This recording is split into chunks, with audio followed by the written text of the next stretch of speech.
Right. Thanks so much. Thanks for the opportunity to speak here. And this is going to be based on these 5 papers, which 5 may be a bit too many, but yeah, the plan was to do 3, but then the conference got postponed, so I had to write a couple more, and now it's 5. And it's roughly going to go in this direction. So from less combinatorial to more combinatorial here.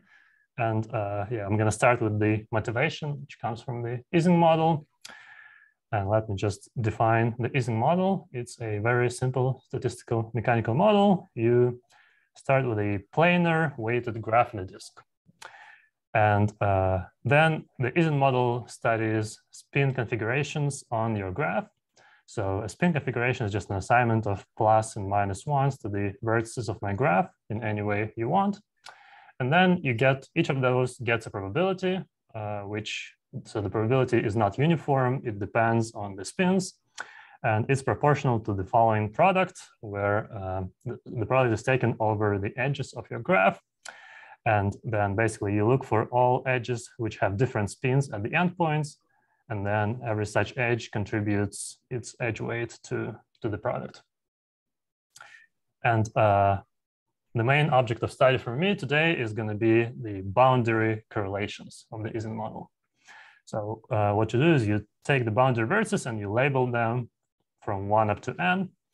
And then you choose any 2 vertices, and the correlation between them is just the difference of these 2 probabilities. So the spins are either equal or opposite at these vertices. And so you get for every pair of vertices, you get a number. And so you can make a matrix called boundary correlation matrix. And one kind of nice property of this boundary correlation matrix is that it's invariant under star triangle moves. Many of you have seen star triangle moves for electrical networks, which I'm also going to mention today.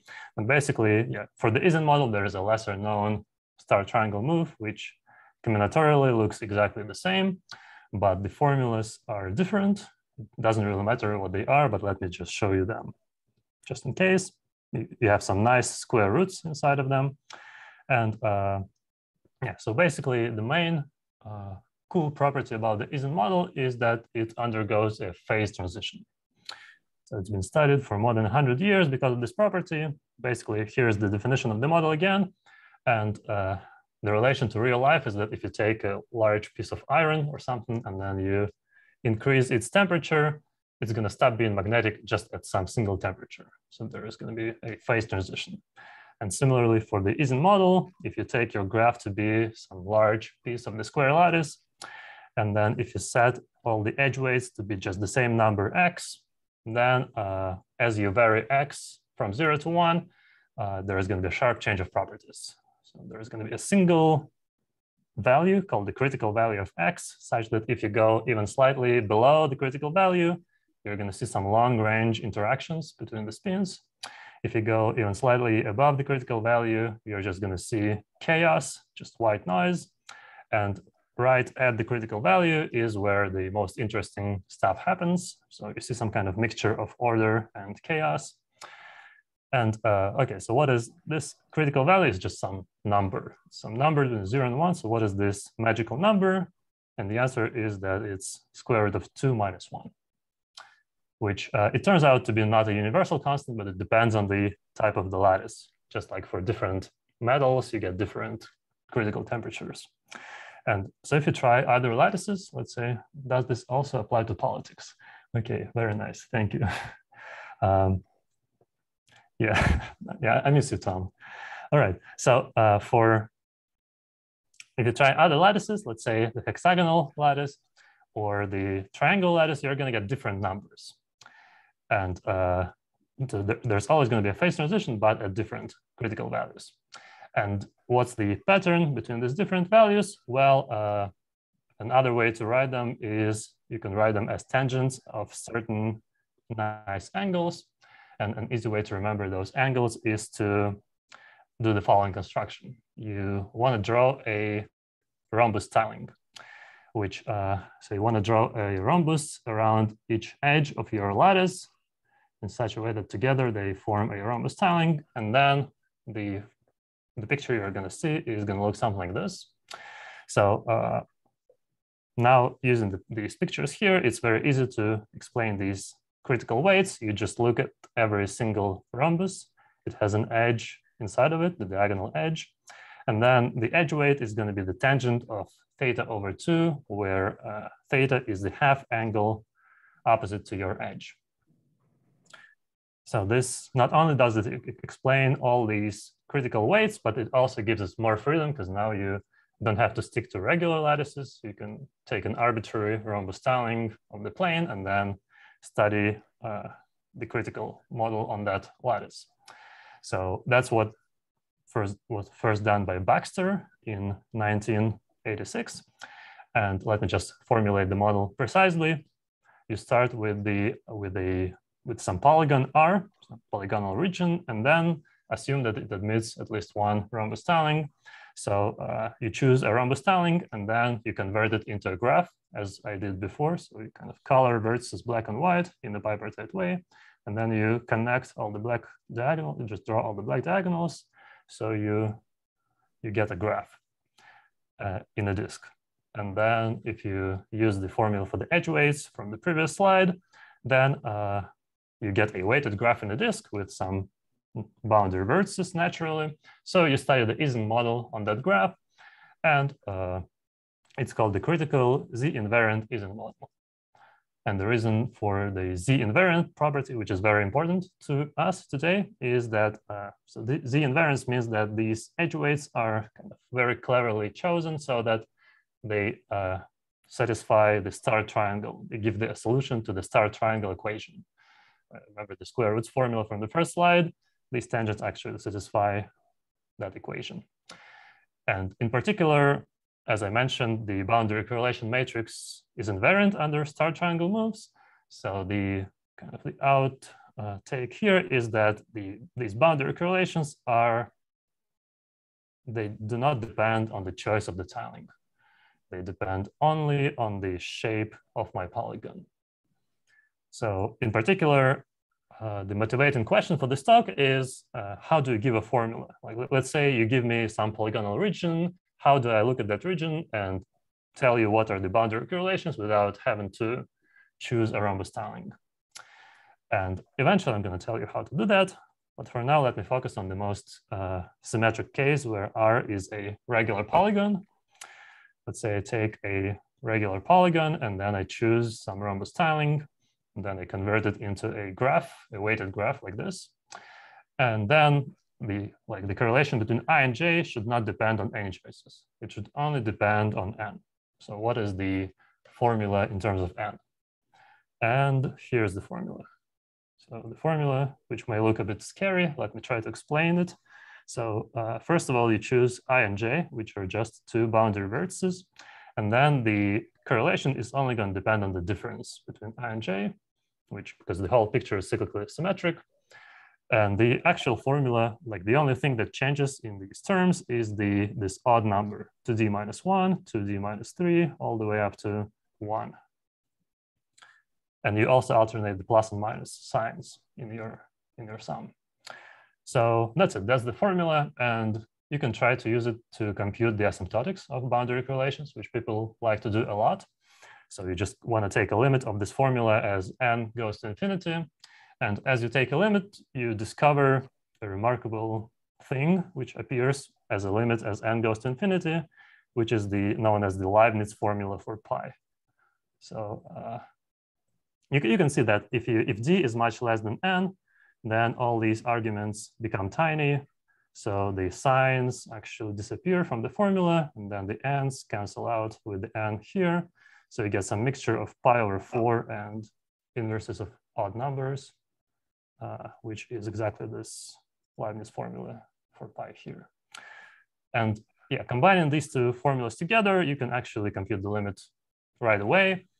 And what you get in the limit is the following result, that as your regular polygons converge to the circle, then the boundary correlations converge to a function of like a 2-point function on the boundary of the disk, which is whatever was predicted by conformal field theory.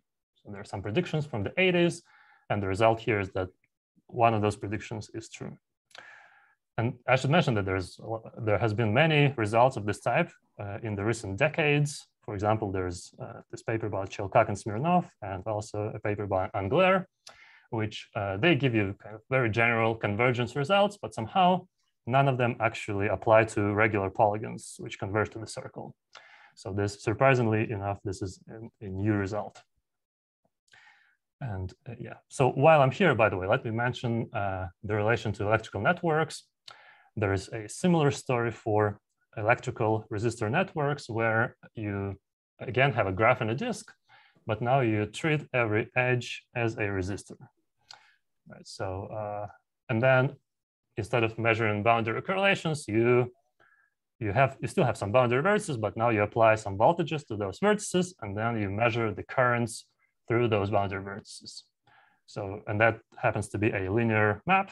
So there's a natural matrix which represents that linear map called the electrical response matrix.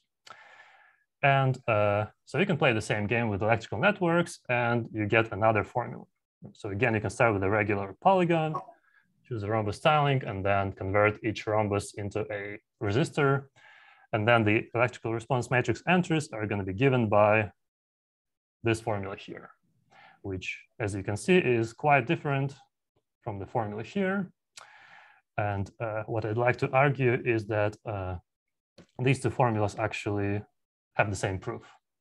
They have the same proof and they have the same Grassmannian origin. So let me now try to talk about the Grassmannian, which already showed up in a talk by Thomas. So what is the Grassmannian? The Grassmannian is a classical object. It's the set of all row spans of full rank K by N matrices. So just all K-dimensional subspaces of R to the N. And then a nice way to think about these row spans is there's a nice set of coordinates called Fluker coordinates, which are just maximal K by K minors of my matrices. So you fix K columns and then you take the corresponding minor. And yeah, there's an important definition, which is due to Plasnikov, of also in a different form due to Lustig, of the totally non-negative Grassmannian, which by definition is the set of all elements in the Grassmannian such coming from matrices whose all maximal minors are non-negative. For example, let's say I take this matrix here. It's a 2x4 matrix, and I claim that the row span of it belongs to the totally non-negative Grassmannian, because if you compute all maximal minors, here they are, you see that they're all non-negative. So yeah, at least you know that this set is non-empty. And now this set is very important. It shows up like in physics and everywhere else. In particular, it has some relevance to the Ising model. Namely, there is a certain embedding, which we constructed together with Pasha Pilavsky. Of what you do here is you fix N, and then you look at all graphs with N boundary vertices, and you measure, you compute their boundary correlation matrices, so we get a bunch of N by N matrices. And then you embed those into the totally non-negative Grassmannian. And yeah, so this map is injective, and actually the image is easy to compute. It's the totally non-negative orthogonal Grassmannian. So this work was inspired by a similar construction but due to Thomas Lamb, where instead of Ising model, he did this for electrical networks, and he landed in a slightly different Grassmannian. In fact, the image here is the totally non-negative Lagrangian Grassmannian. So yeah, what I'm gonna explain now is how to use this embedding to actually give a formula for the Ising boundary correlations. Because remember, let me go a few slides back. So my motivating question was, if you give me a polygon in the plane, how do I compute these boundary correlation matrices? And now, okay, so now I have these embeddings here, and the main result basically is a formula, which I'm not actually going to tell you what the formula is, even though I could have. It's a pretty simple formula, but basically what this formula is doing is, let's say you choose some polygonal region R, then I'm going to give you an explicit n by 2 n matrix, which depends only on the shape of the region. And it is such that you can recover the boundary correlation matrix from my matrix by inverting this map phi. Which, so is it easy to invert this map? The answer is yes. It's just a straightforward linear algebra exercise. So this map is very much invertible. So you get an explicit formula. Oops, sorry. You get an explicit formula for these boundary correlation matrices purely in terms of the region. And by the way, you can write a program and it's very efficient. So out of the formulas I know, this one is the most efficient way to compute the boundary correlations of the Ising model. And there's a similar formula for electrical networks where you use the second embedding here. And also when your region is when the region is a regular polygon, then the image in the Grassmannian for either one of these two embeddings, the image is actually a very special point. It's the so-called unique cyclically symmetric point in the Grassmannian. So there is a natural cyclic action, cyclic symmetry of the Grassmannian, and it turns out that it has a unique totally non-negative fixed point, and which it was discovered by Stephen Karp, and actually we used that point in our paper with Stephen and Thomas to show that the totally non-negative Grassmannian topologically is homeomorphic to a closed ball. So finally, let me now try to mention another related model, which is much more combinatorial, and it's called the dimer model. So the definition is very simple. Again, you start with a graph, but now you assume it's a bipartite graph in a disk, and then you assume that all boundary vertices are black, and then you want to apply some boundary measurements to this graph, which are going to be stated in terms of perfect matchings on my graph, except that this graph has no perfect matchings because there's too many black vertices. But so the game you're going to play is you remove the right number of black boundary vertices, and then you take perfect matchings on what remains. And for example, for this graph here, instead of getting one boundary measurement, I'm going to get n choose k different boundary measurements. Right. For example, the first one, delta 1, 2, is ADG, because if I use boundary vertices 1 and 2 and don't use 3 and 4, then my matching, there's going to be a single matching with weight A times D times G. So that's the first boundary measurement. And then like for each, if I use 2 and 4, then there's actually going to be two different perfect matchings of weights CZ and BE, and etc. So I get n choose k numbers. And a cute property of the dimer model is that these numbers are actually maximal minors of some matrix always. And they are non-negative if the edge weights are non-negative. So you get an element of the totally non-negative Grassmannian in this way. And actually you can get, by taking different graphs, you can get all possible points in the totally non-negative Grassmannian. So this gives you nice parameterizations, which were discovered by Postnikov. And this dimer model formulation can be obtained from the paper by Talaska. So another cool fact about the dimer model is that it generalizes the Ising model and electrical networks, just as special cases. So more precisely, I mentioned these two embeddings into the Grassmannian. It turns out that both of these embeddings actually factor through the dimer model.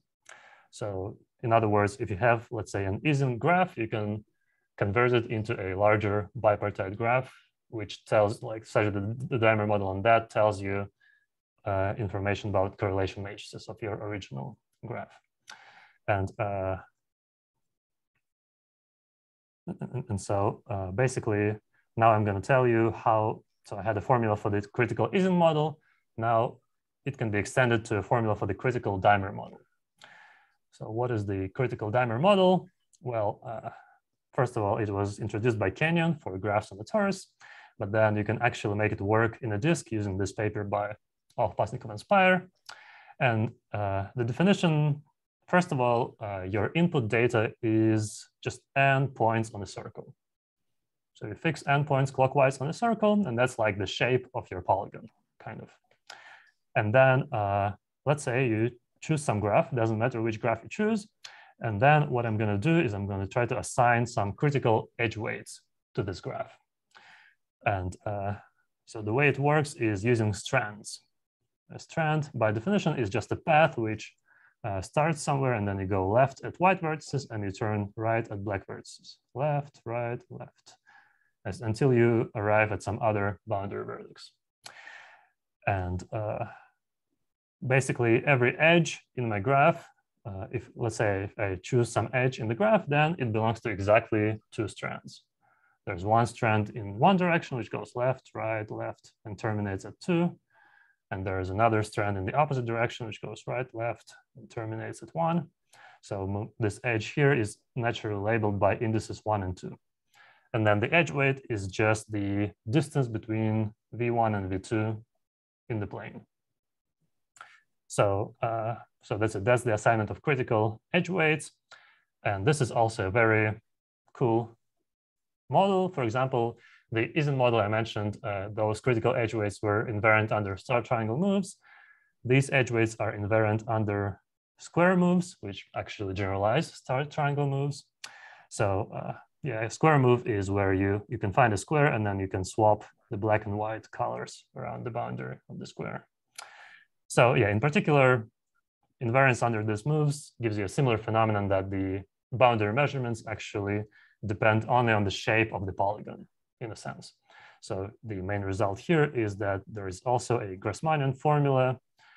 Given the shape of the polygon, basically it doesn't matter which graph you choose, you get the same boundary measurements, which I can describe explicitly. And finally, let me try to address the title of this talk, which is the critical varieties in the Grassmannian. So what is a critical variety? Well, if you remember, if you take arbitrary weighted graphs in a disk, then you get all points in the Grassmannian. But now if you instead only take critical edge weights, right? So you take all graphs, but then you take critical edge weights.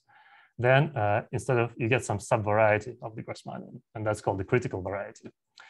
And if you study this critical variety, what you discover is that there's a whole bunch of nice combinatorics just shows up in your analysis. And to highlight this, let me give you just one example of what kind of stuff comes out of critical varieties. And these are what I call poset associahedra. So it's a family of polytopes, one for each poset. If you know about graph associahedra of Carr-Devados, then it's a similar mixture of graph associahedra with ordered polytopes. But yeah, if you give me a poset, let's say if your poset is a chain, then the polytope is going to be the associahedron. If your poset is a claw, then the polytope is the primitohedron. And if your poset is something else, then the polytope is also going to be something else, but the vertices are going to be labeled by some kind of tubings on your poset. And this is all very, very natural.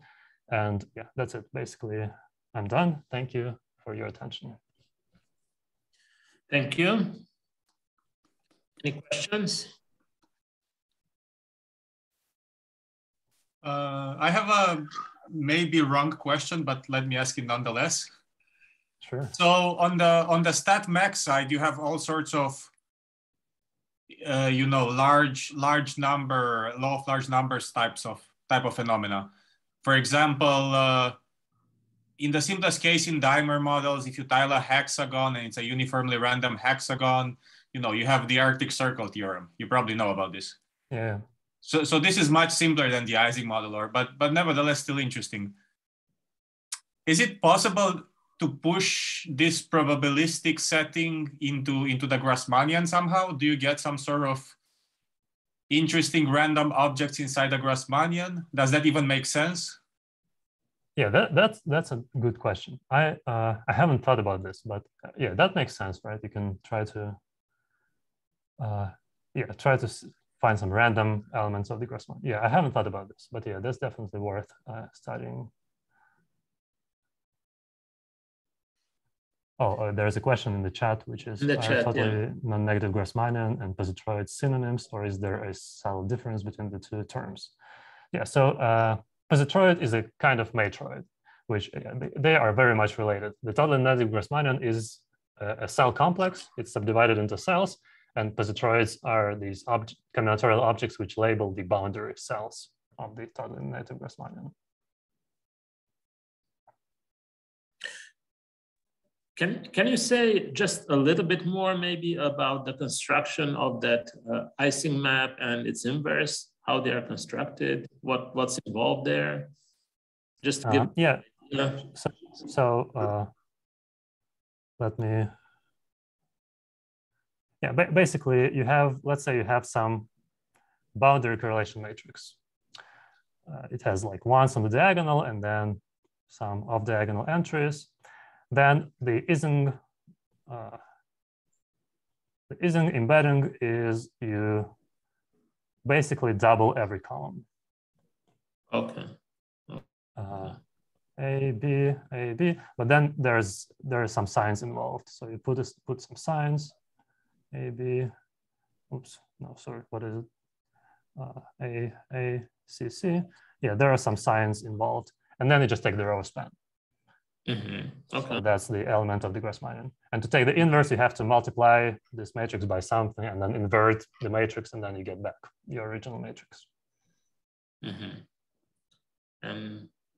And that would give you the calculation of the correlation matrices you are looking for. Yeah. So to compute the actual correlation matrices, you have to invert some n by n matrix. And that's how you got those sign formulas. Yeah. Okay. Okay. Thank you. Any other quick question? Yeah, I have a question. So I think the partition function of the Ising model of a graph can be realized by specializing the Tut polynomial in some way, at least maybe for certain edge weights or something like that. Do you know if the Tut polynomial enters into this total positivity stuff anywhere? Yeah, I haven't thought about this. Yeah, there's some Potts model relation to Tut polynomial, right? Yeah, I haven't thought about this. Yeah, that's interesting. I don't know any relation between the Tut polynomial and total positivity yet, but there should be one.